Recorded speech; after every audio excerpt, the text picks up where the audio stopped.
Chris, what should we be doing to prevent this mutant strain of coronavirus from travelling to Australia? Well, I think we just have to maintain the absolute highest levels of quarantining and have to make decisions about what happens with those from the UK at the moment, and may even consider a pause depending on how infectious this is, because I think at the moment everybody's scrambling to work out whether this virus is, number one, really more transmissible, and it does look like it's that. That means it can spread more quickly, but also whether it can actually has some potential to be, even potentially a bit more severe. Now, after saying for a long time that this virus has only been changing very slowly with about 1 to 2 mutations a month, the problem is that the UK one that's just come out looks like it's got about 17 or 20 mutations, 2 of which could be quite serious. One that can actually let it get into the human cells more easily, but also another one which potentially could help the virus evade vaccines, and make it your immune system more difficult to kill it. So that's actually some worry about this, and that's why everybody's just putting up the walls a little bit to kind of work out where they are with this new strain. It is a huge concern. I do want to talk to you about the Sydney outbreak. Is it fair to say that the Northern Beaches lockdown has worked, or is it too early to make that call? Oh, no, I don't think it's over at all, actually. I think so far the reality is that it's been positive, and I think the good news is, 40-odd thousand tests the last couple of days and picking up only 8 cases both days. But, I mean, ultimately you're seeing these extra places where they're asking for, they're more worried about where contacts may have occurred, is indication of the fact that essentially Sydney's been dodging bullets for the last few days, and it is possible that this starts to go the other way. So really, at a very minimum, the current restrictions have to continue, and if not more, really, because of the concern that, basically if one gets out, and particularly because we don't know where it came from initially, if one gets going outside of this, then we're really in trouble in Greater Sydney. And what do you make of the Premier's decision on Christmas Day and also Christmas Eve and Boxing Day that those in the northern parts of the Northern Beaches can have 5 visitors to their homes? Is that a big risk? Oh, look, there is still some risk. Anything that increases movement does increase risk. I do understand what they're doing.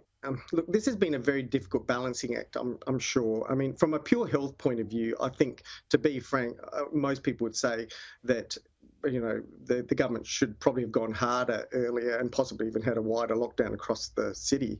But we do understand that the pressure on this, and there are things that they're weighing up. But look, it's a balancing act. It's essentially a probability game.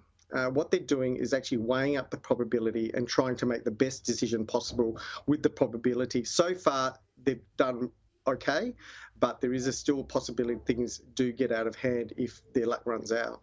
Is that your position now, that the whole of Sydney should still be in lockdown until this gets really under control?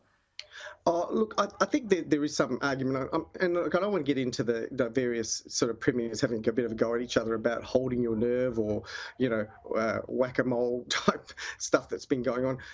Really, the reality is that it's a probability game. They're using what information they have. They're doing really good contact tracing, but they are still dealing with odds, and there is this possibility out there that there are chains out there that have been missed, although that's less likely now with the number of tests that are being done, only picking up a few. But look, all I can say to Sydney is the decisions that have been made to continue restriction are more than reasonable, and if anything, they could have actually gone further.